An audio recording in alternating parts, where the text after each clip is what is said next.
In today's video, I will show you the performance of high-end graphic cards Radeon 7970, which was launched in 2013, I think. And it was quite high-end graphic card. So let's see how it can perform today and what's the real power consumption in the two, I will say, newer games. So can you still use it on the older computer, on the 4-core computer, playing new games? Okay, so let's see. I have this UPS which shows you the output and everything, the wattage. So just now the GTA is loading and I have to press sometimes the display. And I forgot to mention that the mainboard is Gigabyte GAA55M, which is FL1 socket, and the CPU is Athlon X4 631. So the graphic card is quite powerful for the CPU, but as I will show you just now on GTA 5, the average percent, and now I will show you the crazy noise and also the output for the graphic cards. This is one of the most powerful graphic cards in its time, but also the consumption is very high. I'm expecting something over 300 watts when there is a full load. So GTA 5 full details, 3 gigabytes. The processor is 4-core Athlon X4 that is overclocked to 3.2 gigahertz, and there is 10 gigabytes of RAM. But these graphic cards, I always wanted one, to be honest, and it's really crazy because the noise is almost 70 decibels when I measure the noise. So you can see the output is just now 261 watts. So of course, based on the temperature, there is a going fan on, and you can see the power consumption was up to 400 watts. The power source is 500 watts, so should be enough, I think. And just now the fan is coming on.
So as you can see, the consumption is when idle 200, and or when idle it's about 100 watts, and when it's the CPU and of course so the GPU is in full track, it's 279 watts. Okay, so that's it, and let's see if we can overclock the graphic card a little.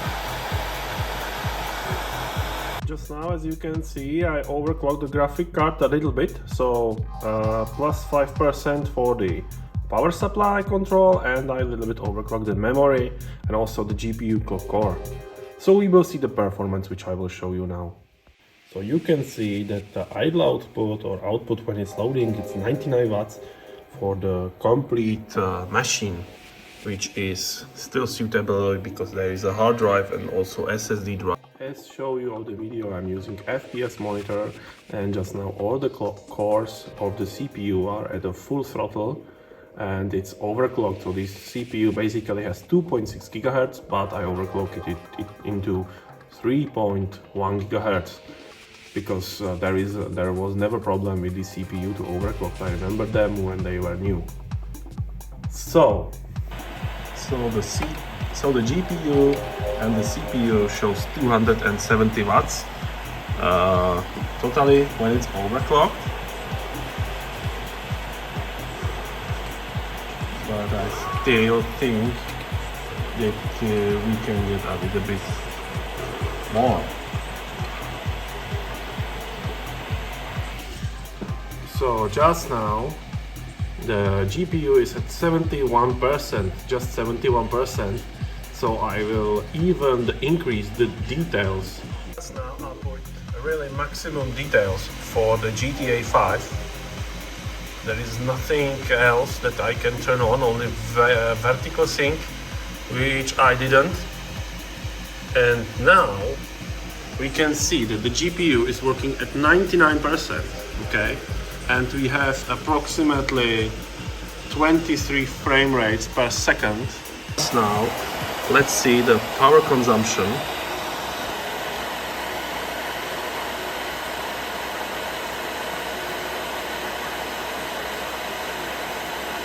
So the bottleneck is now not the CPU, but it is waiting for the graphic card. As you can see, I will stop. So graphic card is 99% and the CPU is around 70. So there is no truth that even the slow CPU can cause the problems for the GTA 5, because this is really about the graphic card that you are using. So the maximum simultaneous power consumption that I can get is 279 watts.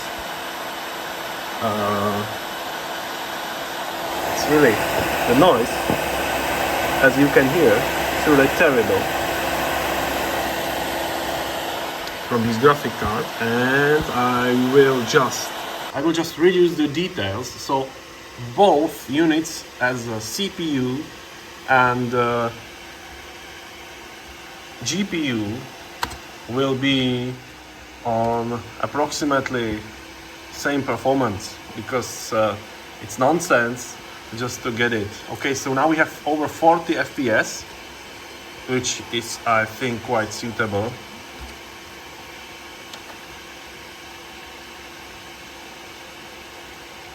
And you can see that the graphic cards is 94% and the cores are about 100%, which is pretty good, I will say.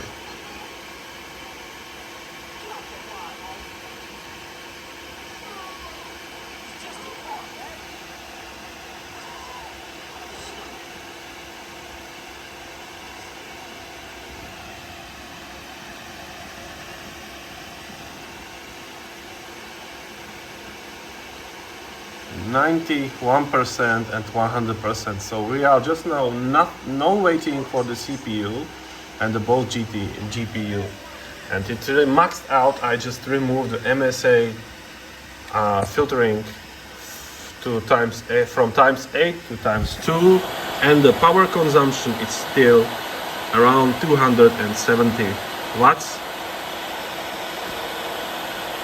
But I think the peak will be quite more. So this is consumption of the idle system, which is from 45, and when I move the mouse a little bit, or for example the load something, it's still pretty decent, 54 watts or something like this.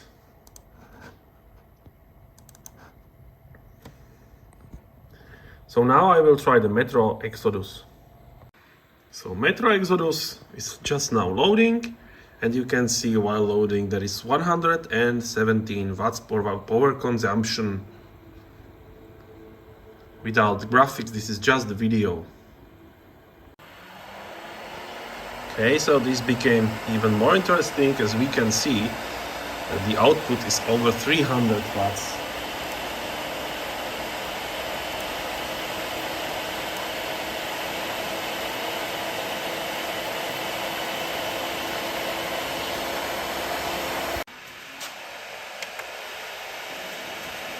Okay, so this is Metro Exodus on the highest details possible.